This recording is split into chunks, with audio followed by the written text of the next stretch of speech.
So what is up sa inyo mga boss? So we are back again with another video. So this is the part 2 of our Project Promax PM17 build. So ngayon mga boss ay sisimulan natin baklasin yung ating Promax, yung ating MTB na project bike. Ito sa likod natin. Ayan. So yun. Tara simulan natin baklasin. So, let's go.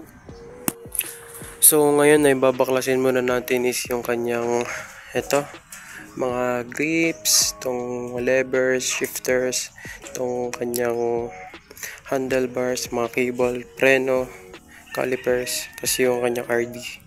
So, ito rin, yung kanyang seat post, tsaka saddle. So, yun muna ngayong araw. Tapos ngayon, simulan natin baklasin. So, let's go.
So yun na nga mga bossing, so natapos na natin baklasin itong ating project bike na Promax PM17. So yun, natanggal na natin yung kanyang mga brake set, shifters, yung saddle, seat post, tas yung kanyang handlebars. So yan, ito na lahat ng mga nabaklas natin. So yung iba dyan, mapapakinabangan na natin yung brake set, tas yung shifter, yung saddle, tas yung cable, pero yung RD, seat post, yung handlebar, grip, tas yung iba papalitan pa natin yung kanyang cables. So yun, hanggang dito na lang muna mga boss. So sa susunod ulit na part ng ating video ay pabaklasin na natin yung kanyang crankset kasi papalitan natin yan, tsaka yung saddle, tsaka yung drivetrain niya, tatanggalin natin yung chain, tapos ayusin din natin yung kanyang dropout kasi yung dropout niya paling na, tapos tutuwirin natin yun. Tapos susunod din natin gagawin is yung kanyang fork is lower din natin, puputulan ulit natin yung tulad dati sa mga last project bikes natin. Tapos yun, wala na masyadong gagawin muna. So, susunod na lang yun dahil di na kasya sa ating part 2 ng ating video. So, hanggang dito na lang mga boss. Maraming salamat sa panonood. Peace!